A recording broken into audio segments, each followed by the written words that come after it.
Fandom, how's it going? Today we're going to be looking at a series that came out and it is part of the now huge Skybound imprint. Skybound is an imprint that was started by Robert Kirkman a few years ago. The Robert Kirkman, the writer of Walking Dead, and he wanted to give creators a shot that otherwise wouldn't have gotten noticed in the industry because that's how he started out. He started out in the indie scene. So the first book that came out from Skybound is this little bad boy called Witch Doctor. Witch Doctor is an interesting story, and it's written by Brandon Seifert, and the art is done by Lucas Kettner. Witch Doctor is awesome. I really enjoy Witch Doctor. Unfortunately, it's on a bit of a hiatus right now.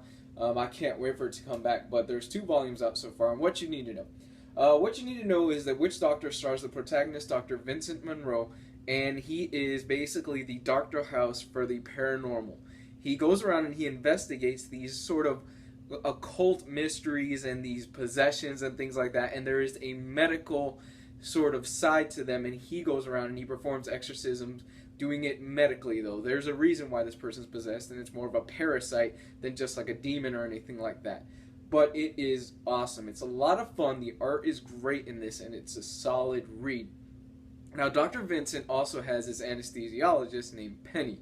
Penny is this girl who is this ancient, she's possessed by this ancient being, and it goes into a lot of details, and there's more to it. He's laying a lot of groundwork into it, of the apocalypse and things that are to come and things like that, and his scalpel is actually a sword that is basically Excalibur. That's his scalpel. It's a really fun and cool series, and this review is going to be really short because there isn't much to this series right now.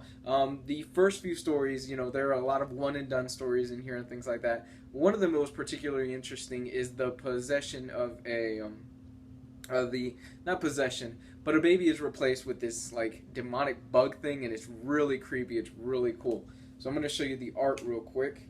If you are a fan of Dr. House, it's very much in that vein. Let me see. The art is really solid. I really enjoyed this.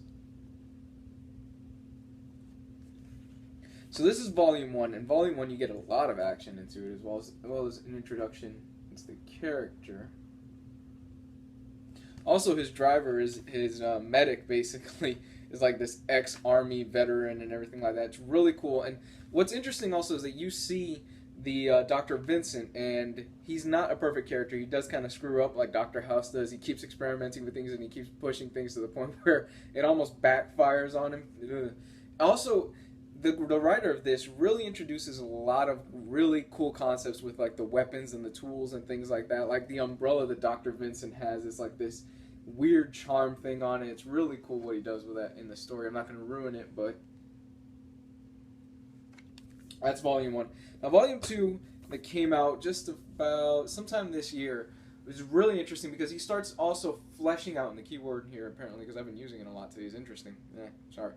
But he really starts fleshing out the universe of Witch Doctor. You're starting to see that there's more to it than what we thought originally. There is like this group of people that he has to answer to. There is this mythology that he's building. There's a history to everything that's going on right now.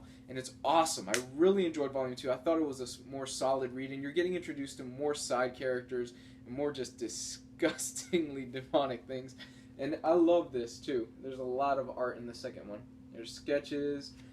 Really enjoyed this. Again, if you're looking for something that, I know Halloween is over, but if you're looking for something that it just really kind of creeps under your skin a little bit, while also being a really fun adventure story and oftentimes really funny, and you really want that Dr. House feel to something, this is the book to get. It's really great, and I think it's an interesting concept when you mix these paranormal investigations along with the real-life science, quote-unquote real-life science, because, it deals with parasites and all that. So, check this out. I really recommend you do. If you've never heard of Witch Doctor, it's a fun little series. I really hope that they get this back on track because I do think it's kind of a shame that it's on hiatus and not many people are reading this. So, some of the art. So, let me know what you think. Comment, subscribe. Bye.